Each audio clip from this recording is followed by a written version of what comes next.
El quiste renal, vamos a comenzar. El quiste renal se define como que son de cavidades, bueno, más que nada los quistes no van a ser benignos, ninguno de los que se van a presentar, o la mayoría de casos. Estos quistes vienen siendo de bordes redondeados o ovalados, son de paredes que están bastante lisas, no son duras y están llenos de líquido oxidado que se localizan en los parénquimas renales y, pues, ya como se lo dije, son de paredes de gas y quistes. La epidemiología más que nada se basa en que estos quistes son muy propensos en hombres más que en mujeres.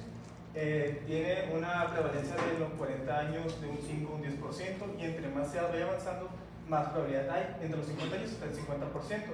Como se dice, son comunes en hombres de edad avanzada y son unilaterales y no son asintomáticos. Y como se lo dije, entre más edad son más posibilidades de que hay. Pero ese de unilateral, pues no, ¿no? Porque si va a tener varios. No, es la probabilidad, vaya. Es muy probable que sea unilateral, vaya, más no es completamente. Sí, pero puede salir dos, pues. Sí, completamente.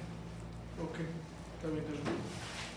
Bueno, ya siguiendo con la patología, pues hablaremos de la formación de los quistes ¿sí? Esto ocurre principalmente en la nefrona y podemos dividir su proceso como en tres partes. La primera es una alteración estructural, después la formación del divertículo y luego ya como tal la formación del quiste. Empezando con la alteración estructural, la formación de la alteración de la pared.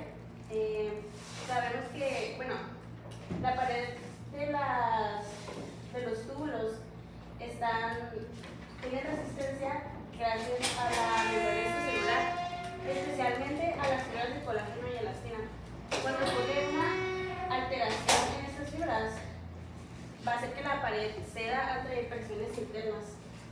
También, como ya lo mencionó mi compañero, la edad es el factor más importante, como el principal factor de riesgo. Entonces, cuando más va avanzando los años, la pared se va debilitando también. Y el túbulo tiene una evolución, o sea, se va haciendo más frágil y menos elástico. También, pues, la exposición a ciertas toxinas hace que la pared se vaya debilitando. Ahora la formación del divertículo, pues esta ocurre en los túbulos distales y colectores, y ya una vez que está debilitada la pared, la presión intraluminal en los túbulos, que es la presión del flujo de la orina dentro de los túbulos, la alteración de esta va a hacer que, como ya había mencionado, que la pared ceda y se vaya protuyendo hacia afuera y se forme el divertículo. Y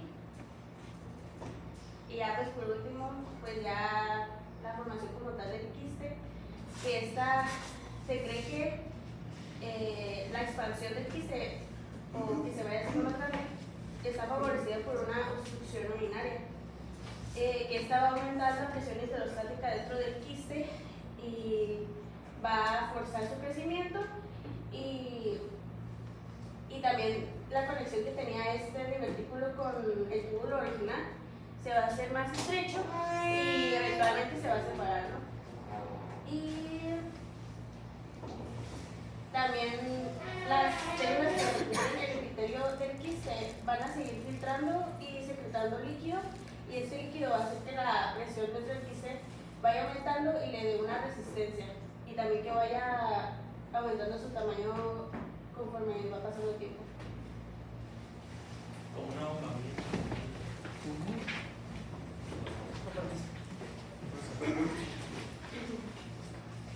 Bueno, ahora vamos a hablar de la clasificación. Para la clasificación de los quistes renales vamos a utilizar la clasificación de Bosniak, la cual se va a basar en una resonancia magnética o en una TC. Esto con el fin de determinar el porcentaje de malignidad actual de cada uno. Se divide en 4, aunque el Bosniak 2 se va a dividir en una subunidad, que es la Bosniak 2R. De la Bosniak 1 a la Bosniak 2 van a ser quistes simples considerados benignos, en el cual en el cual en la imagen podemos observar lo que va a ser un quiste de la clasificación Bosniak 1 simple, en las cuales las paredes van a ser regulares, van a contener líquido homogéneo y no van a tener tabiques. Si quieres que yo les pase. ¿No? Ahí está, Bosniak 2. Es un quiste mínimamente complejo, el cual va a tener tabiques o pequeñas calcificaciones. Este no debe medir más de 3 centímetros, porque si mide más de 3 centímetros entraría en la clasificación de Bosniak 2F, en el cual el riesgo de malignidad aumenta un 5%. Dentro del Bosniak 2F tenemos múltiples tabiques finos, con paredes ligeramente engrosadas y base hiperdenso mayor a 3 centímetros. Si es menor es Bosniak 2 simple y si es mayor a 3 centímetros es Bosniak 2F. El Bosniak 3 es un quiste complejo que va a tener más tabiques, va a ser grueso, irregulares y va a captar contraste.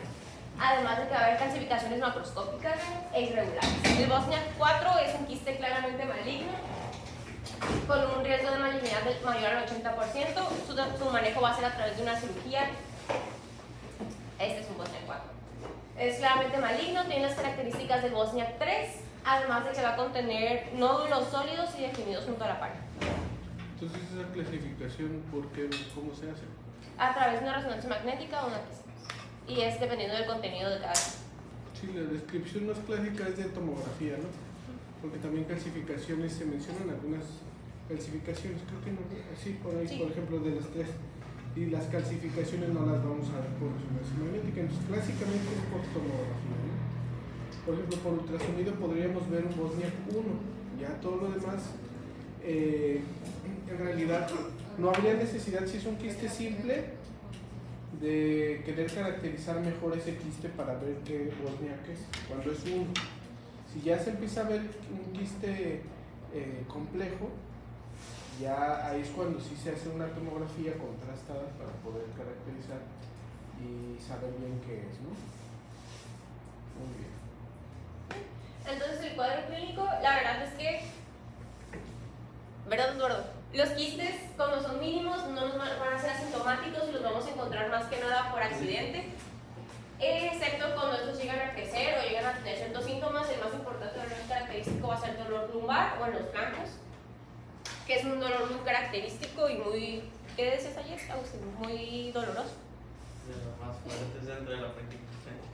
Bueno, además de que va a haber hematuria, ya sea micro o macroscópica. Pero no, ese dolor no va a ser así. ¿Cómo? No, sí, ese dolor no va a ser como el de la litiasis, ¿no? Ah, no. Pero Agustín expuso en otra clase de qué? De los riñones, pero no. No, sí, fue en esta clase. Sí. Por eso dije que no se compara, pues. Eso debe ser un dolor insidioso, sordo, leve. Ok. La triada de Gullón, nadie la sabe. No. A ver, búsquenla de Gullón.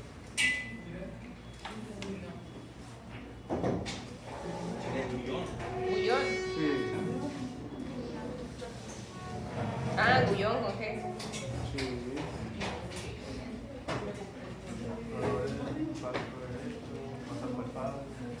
Me salió algo de Dragon Ball. A ver, alguien que dijo masa palpable, ¿qué es? Hematuria, dolor en el flanco y masa palpable en la zona renal. Sí. Esos tres que están arriba, ¿no?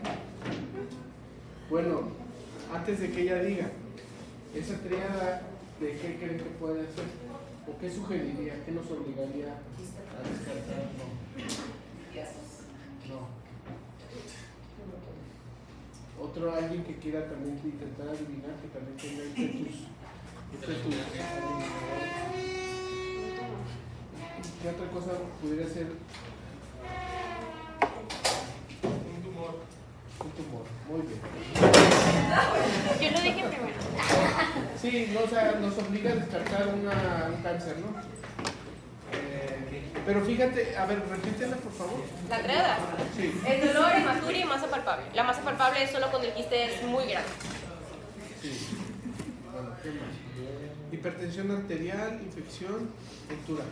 Infección es solo cuando se llega a romper y es muy raro. La ruptura también es muy rara. Y la hipertensión va a ser por compresión de parénquima, pero también es muy raro. Los principales es la triada de Gullón, usted, que son los primeros tres. Sí, pero hazte cuenta que ahorita que lo mencioné, casi no usan esa triada como para cuando hablen de cáncer, ¿no? Que clínicamente no sabemos si es cáncer o es un quiste. La gran mayoría son como la primera línea que menciona ella, ¿no? Entonces, este tema se llama quistes simples, ¿no? Los podemos dividir en quistes simples complicados y complejos. Entonces los quistes complicados son los que se pueden infectar o pueden sangrar, ¿no? Y los complejos, los que pudieran representar alguna neoplasia. Y para saber si son complejos, ¿qué estudios les vamos a hacer? Una tomografía, ya que sabemos que es un quiste, tiene características de no ser un quiste simple, le podemos extender los estudios con una tomografía computada contrastada, ¿no? Entonces lo de la hipertensión arterial, ¿por qué? Por comprensión de pánico. Pero porque Por todo el sistema renal que te enseñamos. Ajá. Y la infección del quiste, pues porque hay líquido ahí y nada más. Ok. Pues ahora para el diagnóstico, el estudio que es más usado es el ultrasonido renal, que es donde se puede detectar más que nada los quistes simples, como usted nos dijo. Ya cuando se sospecha que hay malignidad o que algo no está correcto, ya se usa la TAC para poder verlo con mayor claridad, y también se acompaña de la resonancia magnética para tener un diagnóstico pues más certero, pero pues todo depende del tipo de quistes que se quiera encontrar.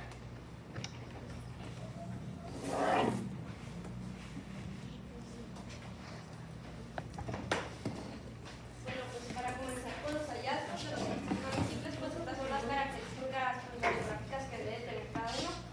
En nuestro estudio vamos a ver que el quiste se va a presentar de manera redonda o ovalada, con paredes suaves, bien marginadas y delgadas, con contenidos anecoicos. Los quistes pues pueden mostrar unos ecos internos de bajo nivel y una mejora acústica superior, y va a estar sin calcificación. En la tomografía, pues la pared va a ser lisa y delgada, va a estar bien definida, y va a medir menos de 2 milímetros. Va a haber un fluido siempre homogéneo de menos 9 a 20 unidades Ohmsfield, y va a ser sin tabiques ni calcificación, y la pared puede mejorar después de la administración de contraste y de la misma manera en la resonancia magnética. Bueno, esta es una imagen sagital de una ecografía renal. Es esta, que va a presentar una masa anecoica con un refuerzo posterior, y pues estas van a ser características de un quiste simple de clasificación Wozniak 1. En esta pues el refuerzo posterior se va a usar para verificar que la lesión quística es de densidad líquida, y para verificar que es una lesión benigna. Entonces ya no le vamos a hacer tomografía. ¿Por qué es importante que tengamos estos? Porque son frecuentes, ¿no? Les van a pedir, a lo mejor quieren ver si hay un hilito o algún otro problema, y le mandan a hacer el ultrasonido y le sale aparte también un quiste. Entonces el paciente va a estar preocupado y si se va a morir, etcétera. Entonces ustedes tienen que, si ya entonces entendieron el tema, ya van a saberle informar, ¿no? Porque, ¿qué más? También podemos observar que no tiene calcificaciones ni componentes sólidos dentro de él, pues está muy bien delimitado. Esta es una imagen coronal que corresponde a una urografía con tomografía. En esta pues igual vamos a observar una masa de atenuación baja en el polo superior del riñón derecho, con una densidad pues homogénea y una buena delimitación. Igual no podemos aquí observar calcificaciones y componentes sólidos, que es lo que caracteriza a este quiste simple. Entonces aquí también pues posiblemente le hicieron el estudio nada más porque querían otra cosa ver, no le van a hacer para ver el quiste simple, eso, ¿no? Y la urotese o urografía con tomografía se hace siempre entonces contrastada, ¿no? Apenas si se alcanza a ver un poquito el contraste, si hay contraste, por eso se ve la diferencia. Si no hay contraste, los quistes no se ven, ¿ok? Una le llaman a veces, y está mal dicho, urografías urotac simple, que en realidad es una tomografía de abdomen simple, no se van a ver los quistes ahí, ¿ok? ¿Qué más? En esta sí se ve más la diferenciación. Esta es una igual tomografía de corte coronal. Podemos observar las paredes pues delgadas y con líquido hipoatenuante. Aquí tampoco hay calcificaciones ni componentes sólidos. Este es pues en el riñón izquierdo del paciente, se ve bien delimitado, hipodenso. Hasta podemos ver que aquí como que ligeramente mueve las austras del colon, pero el quiste Sí, sí, genera efecto de volumen a las estructuras celulares. Y te faltó mencionar pues que es contrastada, ¿no? Sí, viste urotese, ¿no? Ahí se ve la médula y la corteza diferente. Muy bien. Esta es una resonancia magnética en corte axial del abdomen a nivel de ambos riñones. Aquí pues se observa igual lesiones bien redondeadas y delimitadas, están localizadas dentro del parénquima renal. Aquí en las lesiones se van a observar hipointensas, en T1. Esto quiere decir que se va a encontrar de manera oscura, la podemos ver. Y la otra, aquí es lo mismo, es la misma imagen, pero aquí se va a observar hipertensa en T2, que vamos a ver el quiste de manera brillante. Pareciera que del lado derecho también hay uno. Sí, parece.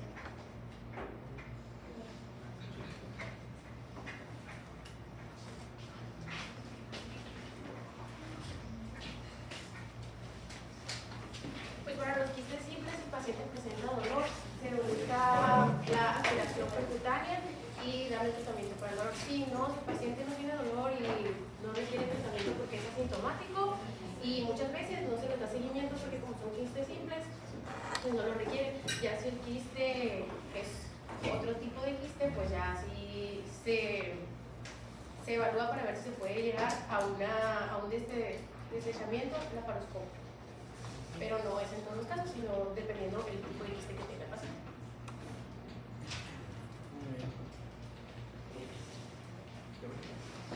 Continuando, vamos a hablar de la enfermedad renal poliquística. Esta enfermedad es hereditaria, más no es congénita. Se da por los grupos renales de los cuales el aumento de estas malformaciones se incrementa porque es hereditario y nos genera lo que es una enfermedad renal poliquística autoinmune dominante y la edad recesiva. La autosómica es más común, es más frecuente, da una incidencia de 1 entre cada 400 a 1000 personas. Es de la población representa cerca del 5 al 10% de los casos de infecciones renales terminales y son manifestaciones entre los 20 y 30 años. En cambio, la recesiva es muy rara. Su prevalencia es entre 1 en cada 20 a 40 mil personas. Se puede encontrar en la etapa prenatal y está asociada a mayor mortalidad renal. Estas afectaciones son por el PKD1 y PK2 o los cromosomas 16 y 14. Bueno, ahora con la patología, pues primero la enfermedad renal poliquística, autosómica dominante. Hay mutaciones, van a haber mutaciones en 2 genes principalmente. La mutación más frecuente va a ser en el gen PKD1 del 85-90%, que esto va a codificar a la proteína policistina 1. Y también va a haber mutaciones en el gen PKD2, que representa del 10 al 15% de las mutaciones, y esta va a codificar a la proteína policistina 2. Realmente, aunque está hablando de ellas separadas, funcionan como un complejo de policistinas y se van a localizar en los ciclos primarios de las células tubulares, en la luz del túbulo. Entonces, de lo que se van a encargar ellas es de que van a actuar como un canal de calcio del líquido tubular. Entonces, van a atraer el calcio dentro de la célula y este calcio va a activar señalizaciones que va a hacer que inhiban la proliferación de las células. Esto es para la formación del quiste. Realmente lo que va a pasar es que va a haber una mutación en estas proteínas y no van a hacer su trabajo, entonces va a disminuir el calcio intracelular. Y esto va a hacer que haya proliferación y secreción de las células epiteliales tubulares, lo que va a formar los quistes.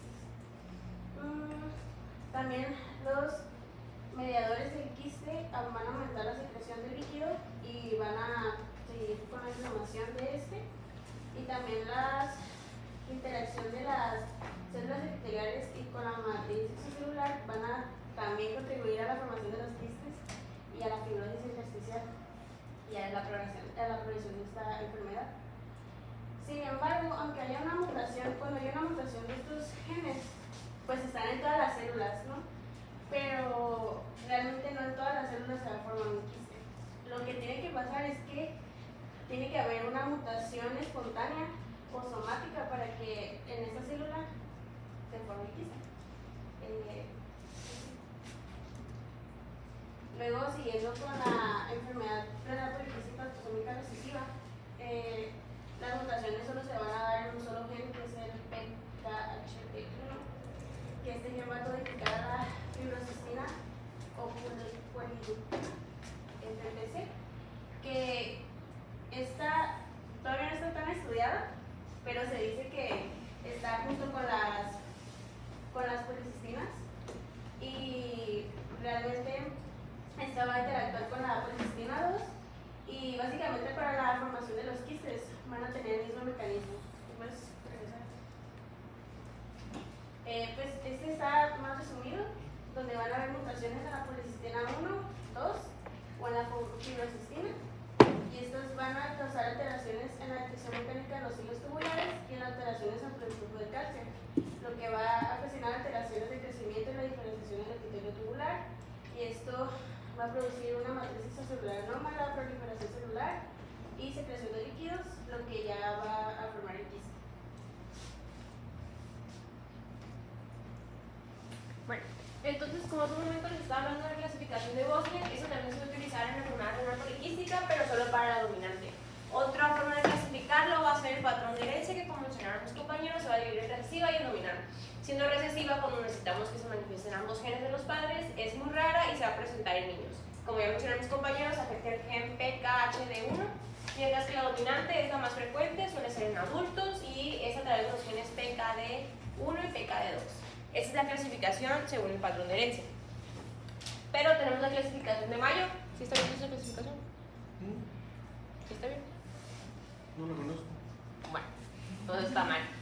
No, La clasificación de Mayo va a ser también para la enfermedad renal poliquística dominante, la cual se va a basar según el volumen renal total, que va a estar ajustado según la edad y altura del paciente. Como les mencionaba, es para poliquística dominante. Dijimos que la dominante se manifestaba en adultos, perfecto.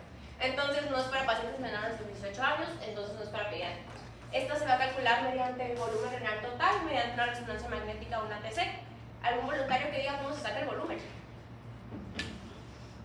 Bueno, ancho por largo por profundidad de los riñones, pero es mediante las fórmulas que utilizan los genetas. Entonces se ajusta dividiendo el volumen entre la altura del paciente y esto nos va a arrojar cierto porcentaje que la vamos a clasificar en dos tipos, el cual va a ser la clase 1, que es la clase típica, que este va a ser para quistes bilaterales de forma difusa y distribuidos uniformemente.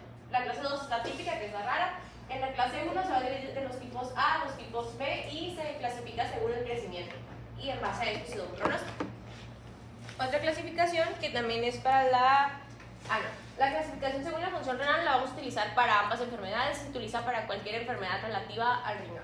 Esta se va a basar en un examen de sangre para obtener la creatinina y se va a calcular mediante fórmulas que la verdad traté de investigar cómo se sacaban, pero casi todos los fuentes me decían que se usan calculadora.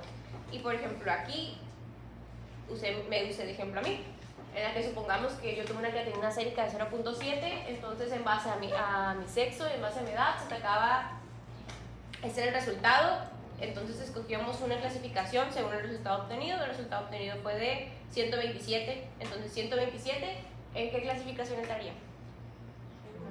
En G1 porque es mayor a 90. Entonces la descripción de ese estadio sería que es normal o elevado. Otra cosa sobre esta clasificación es que en menores de 30, en tasa de filtración glomerular menor a 30 o 45, el medio de contraste iodado puede ser peligroso para los riñones, como ya vimos en la nefropatía diabética del parcial número 1. Entonces, así recapitulando rapidito, esta clasificación va a ayudarnos sobre la tasa de filtración glomerular, se utiliza para todas las enfermedades relativas al riñón. Ay, está bien padre. Bueno, el cuadro clínico de la enfermedad renal poliquística, es que miren, eso es un riñón con enfermedad renal poliquística. ¿Está bien padre? Bueno, entonces el cuadro clínico más que nada es dolor, hipertensión arterial alta, hematurias y infecciones de vías urinarias frecuentes. Es decir, alrededor, me parece que eran más de 3 infecciones de vías urinarias en menos de 6 o 3 meses, la verdad no estoy segura, les debo el dato. ¿Qué más? Y manifestaciones extrarrenales sistémicas, que eran los quistes hepáticos, que es un spoiler de un tema que vamos a ver un poquito más adelante en esa misma exposición. Entonces, esto es una persona con una enfermedad renal poliquística. Sí, pues, o sea, por si no había quedado claro, la enfermedad renal poliquística es un riñón en el que se van a estar formando un montón de quistes. Hasta que se vea así. Bueno, para el diagnóstico se siguen utilizando métodos de imagen, pero aquí, primero que todo en la recesiva, cuando la madre va y se está haciendo sus ultrasonidos prenatales, se puede sospechar que el bebé puede tener esta enfermedad, pero no se puede confirmar. Simplemente se sabe que los riñoncitos del bebé están crecidos y tienen alguna patología, pero no se puede decir con certeza de que tu bebé tiene enfermedad renal poliquística. Ya al nacer tu bebé, ya es cuando se le hacen ultrasonidos al bebé para poder ver que sus riñoncitos están grandes y con quistes. Entonces es cuando ya se le da el tratamiento adecuado al bebé mediante ultrasonido. Entonces el diagnóstico para la enfermedad es mediante ultrasonido prenatal y postnatal. Sí, de la recesiva. Ajá, de la recesiva. Y para la dominante también es con un ultrasonido, pero aquí se utiliza la clasificación de Rabiner porque dice que de 15 a 29 años una persona no puede tener igual o más de 2 quistes, porque a esa edad pues no es normal que tú tengas un quiste en el riñón, pero por ejemplo al pasar los 60 años sí se ve con normalidad que una persona, pues no es normal también, pero sí se ve más común que una persona pueda tener más de 4 quistes en el riñón. Por eso sí se espera que al poder hacer un ultrasonido a una persona de más de 60 años sí cuente con quistes, pero no con una persona de 15 a 29 años que tenga quistes, no, eso ya es alarmante y sí tiene que dar un seguimiento. Eso es muy importante, ¿no? Tenemos que entender que, de acuerdo a la información que ustedes le iban a dar a su paciente, es normal que tenga un quiste, 2 quistes. Ahí dice hasta cuántos quistes deben tener por edad. Los que tienen enfermedad autosómica dominante, de todas maneras van a tener una diferente expresión, ¿no? de la enfermedad, van a tener una distinta cantidad de quistes y distintos tamaños a la vez. Así. Entonces, hay veces que se ven que la cantidad de quistes reemplaza incluso el parénquima renal y por eso disminuye la función, ¿no? Y la filtración glomerular, porque ya más que riñones tienen un montón de quistes. Y hay veces que solamente tienen 8 o 10 quistes y con eso no genera ningún problema, ¿no? Okay.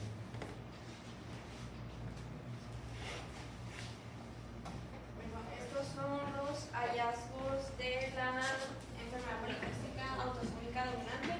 Esta es una ecografía que muestra el tamaño renal, pues, con una alteración y una diferenciación en la cual pues podemos observar una pérdida de apariencia corticomedular, o sea, se ve habitual y presenta numerosos quistes bilaterales y de gran tamaño. Aquí lo que se caracteriza esta enfermedad es que va a haber muchos quistes grandes y pues lo que mencioné, que no va a haber una pérdida de la apariencia corticomedular habitual. Esta es una tomografía en la que ambos riñones están agrandados por innumerables quistes que varían de tamaño y de densidad. La mayoría son de densidad cercana pues, al agua, pero podemos observar que hay algunos con calcificaciones. Y aquí también se muestran quistes en el hígado, que en esta enfermedad pues, es común que afecte también al hígado. ¿Cuál sería el parénquima renal sano, por así decirlo? Sano. ¿Dónde le ves parénquima renal? Sería donde hubo reforzamiento, porque este es un estudio contrastado, ¿no? Casi hacia el polo superior ahí como que se ve un poquito de parénquima. Entonces ese es el parénquima que está trabajando, ¿no? Obviamente que los quistes, ¿no? Muy bien.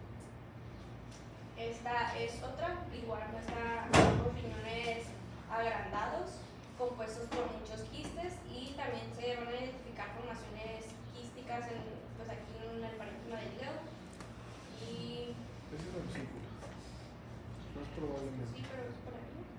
En este no se le ven en el hígado, pero sí está.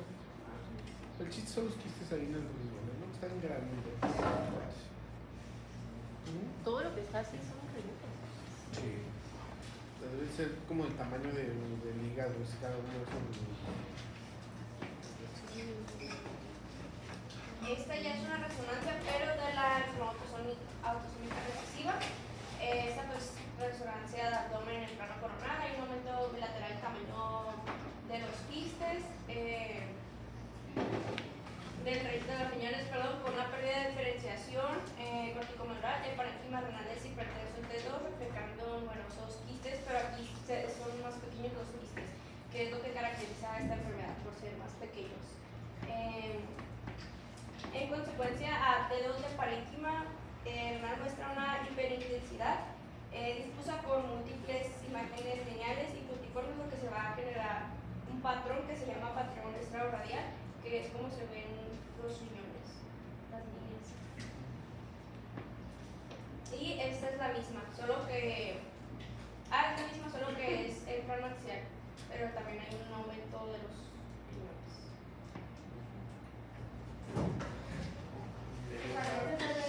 No hay una cura como tal, pero se tienen que tratar las complicaciones que pueda presentar el paciente. Por ejemplo, si tiene hipertensión arterial o si tiene un manejo renal malo, que es lo más probable que tenga, entonces se le tiene que dar un control para la insuficiencia renal y un tratamiento para la cirrosis metabólica que el paciente esté presentando. También en casos más avanzados se le puede dar diálisis o hasta un trasplante renal. Sí. Y ahora vamos a continuar con quistes en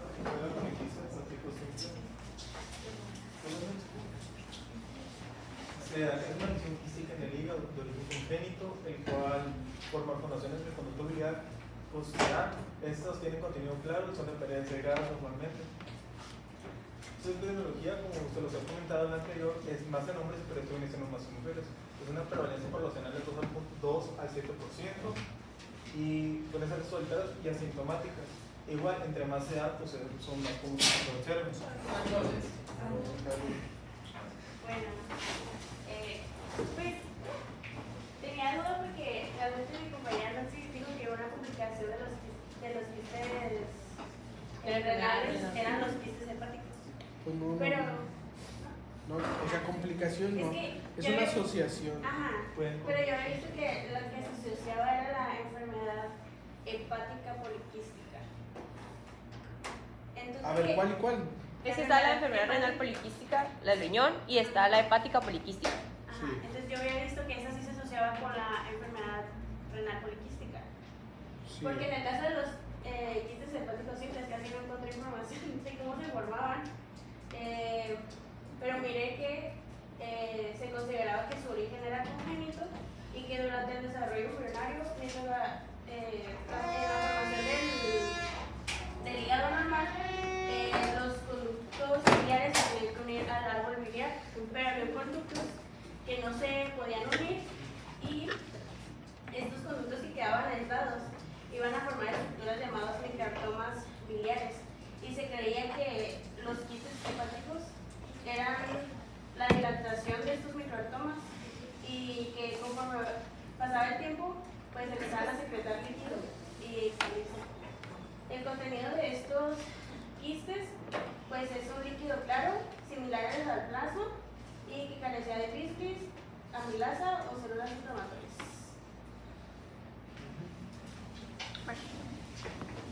En cuanto a la clasificación, los vamos a clasificar según el contenido. Según. Se puede clasificar así. Ok. Bueno, pues entonces teníamos los simples, los cuales lo que yo investigué, lo que mencioné por ahí, se asociaban a la enfermedad hepática poliquística.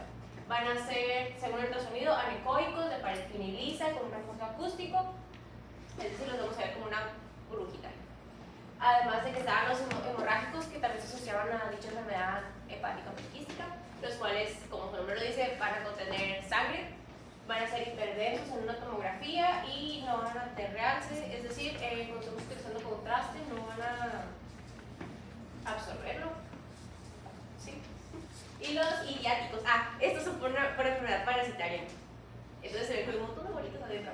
Son quistecicos o membranas flotantes de origen parasitario y los cuales van a tener real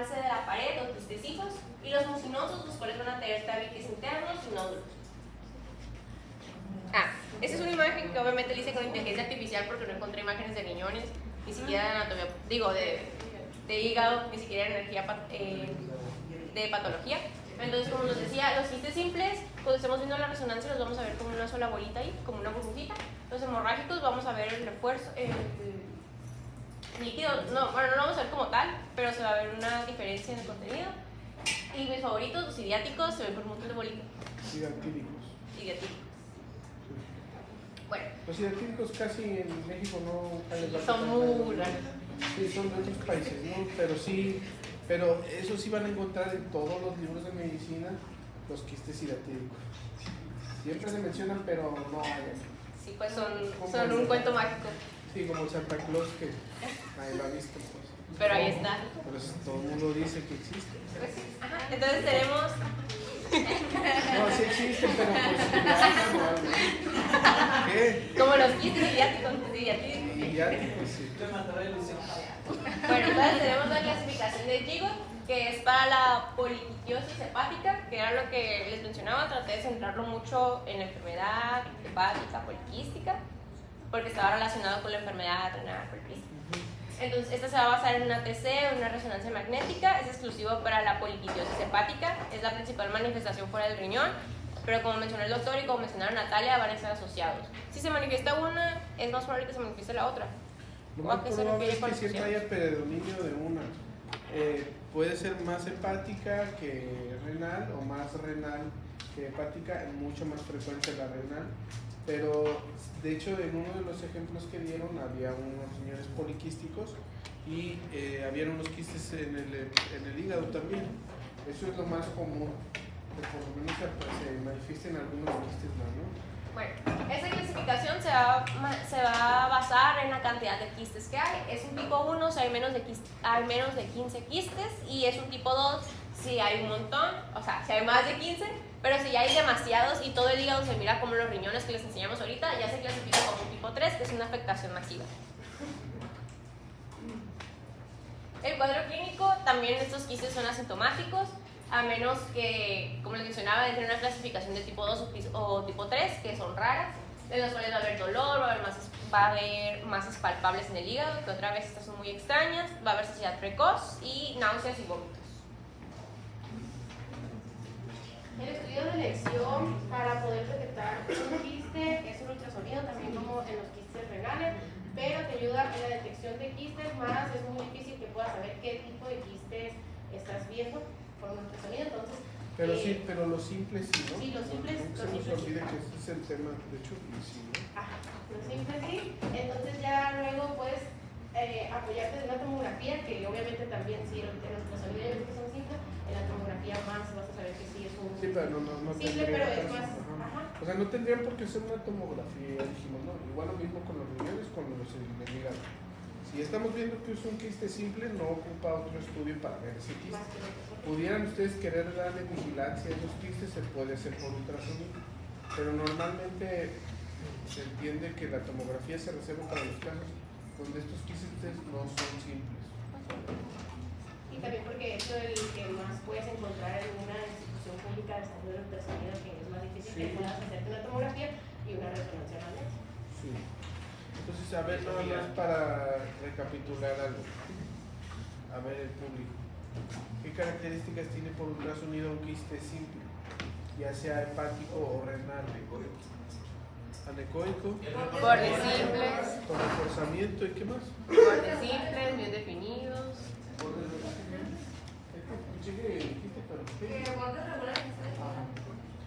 Paredes delgadas y no hay nada interno, ¿no? Entonces es líquido claro. Muy bien. Esa es pregunta examen. Pues los quistes hepáticos simples van a tener casi las mismas características, como ya lo mencionó el doctor, del quiste renal. En sí, lo resumido de todo esto son las características radiográficas, que van a ser redondos u ovoides y tienen sus márgenes bien definidos. La pared quiste es muy delgada o incluso va a ser imperceptible. En el ultrasonido pues vamos a observar como en la del riñón una lesión anecoica redonda o ovoide, puede ser lobulada, bien marginada con una pared delgada o imperceptible y una pared trasera claramente también pues definida. Puede mostrar una mejora acústica posterior si es lo suficientemente grande. En la tomografía pues no es muy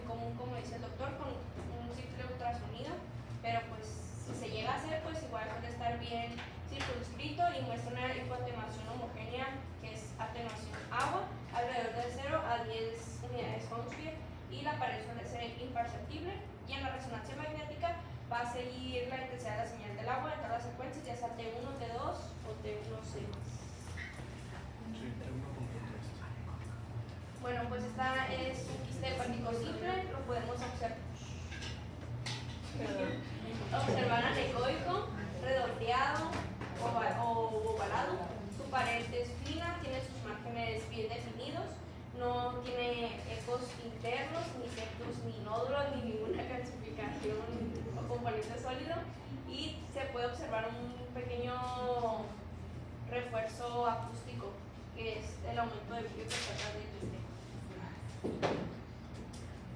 No se suele usar, como ya mencionó el doctor. No, sí se usa, nada más que siempre les hice hincapié de que no vayan a querer por querer mucho a su paciente, después mandarle también una tomografía porque lo quieren mucho y quieren lo mejor para él. No, eso no. Okay. Bueno, pues aquí igual se identifica fácilmente en forma de lesiones bien delimitadas de atenuación baja en comparación con el resto del hígado. Generalmente pues son solitarios y tienen una densidad igual homogénea. Esta es otra y se identifica pues igual a la lesión redondeada, tipo densa, con bordes bien definidos, sin ninguna calcificación o componente sólido, y pues no tiene irregularidades, en realidad pues es fácil identificar. Y recordar que si se hace simple también no se va a ver el quiste. Otra igual es en corte axial del abdomen superior y se observa una lesión redondeada, pues es lo mismo. Y por último, en una resonancia magnética donde podemos observar un quiste pues bastante agrandado. Esta va a ser hipotencia de 1 y pues igual no se van a identificar con otros.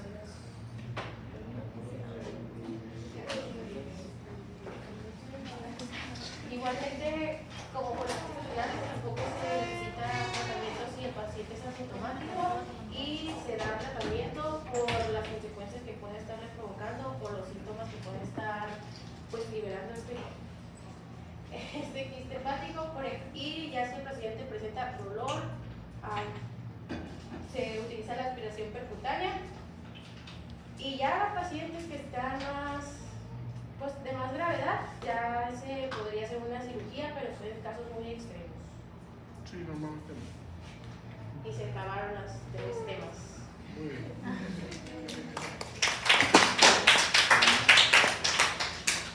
En el caso del paciente con el que era más quiste que hígado, si no le molesta ni nada, ¿se deja ir?